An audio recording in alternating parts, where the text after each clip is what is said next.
everybody, David from Flash by V-Cycle Nut here. Happy and excited to introduce my stock bike flash for the GSX8 line. It also applies to the V-Strom 800. First thing we're going to look at is some dyno runs. The first run just shows the airbox mod from stock, like I showed it detailed in a previous video. If you're not familiar with it, make sure you go back and watch my airbox mod video. Next, we're showing some additional gains with the tuning. Gains from idle, basically idle to red line. Nice gains. And now the important one, from all stock to just with my flash and that airbox mod. These are the results I was able to achieve. And you can see it's almost 5 horsepower gains on peak number, but area under the curve, it's just killing the all stock bike. This is a really nice improvement for not changing the exhaust and only tuning, and a airbox mod that takes literally like 2 minutes to do. Really, really nice improvements. More importantly, what's the bike like to ride? I'm going to show you some more like all gear comparisons in a second, especially first gear and second gear directly. What I did with the throttle modes is, so A mode, like I said, and when I did my initial impression of the bike, they did a good job of keeping the throttle smooth, but they did it by really just deadening the early part of the throttle in all the modes. So that was one of the first things I corrected. So A mode is nice and snappy. You can see my really lame, shitty wheelie in the video. If I would have stayed rolled into it, though, the bike will literally stand up straight up and down in second gear with just throttle, no clutch. Stock bike will not do that at all.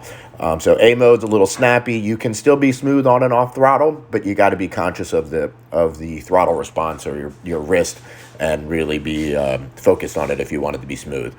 B mode is a very linear, one-to-one feeling throttle, like a conventional throttle. I took that dead part out of the beginning of the throttle, so now it responds as soon as you start to roll onto it, and it's almost seamless. Obviously, there's some driveline lash, in any bike, but man, it really just is. I'm able to, at all RPMs, in all gears, even first gear, ride around and really have nice smooth on and off. You roll down off of the throttle, and then, until you get to all the way close, it's really, really smooth in transitions. Really a nice throttle.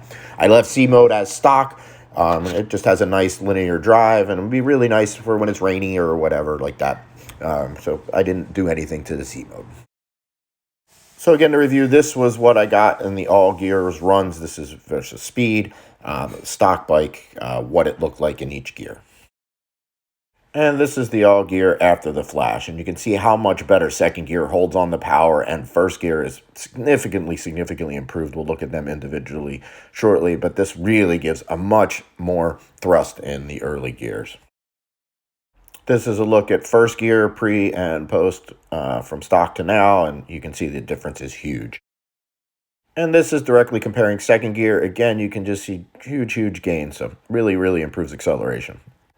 And here's a look at all of the modes, and we can see that since I left C mode like stock, as far as throttle tables, you can see that it has a much more linear and smooth curve, but it is below both A and B mode, which are identical at 100% throttle, even though they feel very different on the throttle. So again, this is the stock bike with just the airbox mod, no other parts needed. I'll be continuing to test parts as they come out, but this is really an exciting beginning. I mean, the motor and the throttle response and everything was really quite good stock. There was really nothing to complain about, but it is much improved now. The dynamics of the bike feel very different. The throttle response is really nice and crisp. It's just a much more fun bike to ride, and bonus, you're getting some good, nice power gains with it. So thanks, guys, for watching. Stay tuned. I'll be testing more intake stuff and different exhausts. I actually have the ECU exhaust. It should be here in a couple days.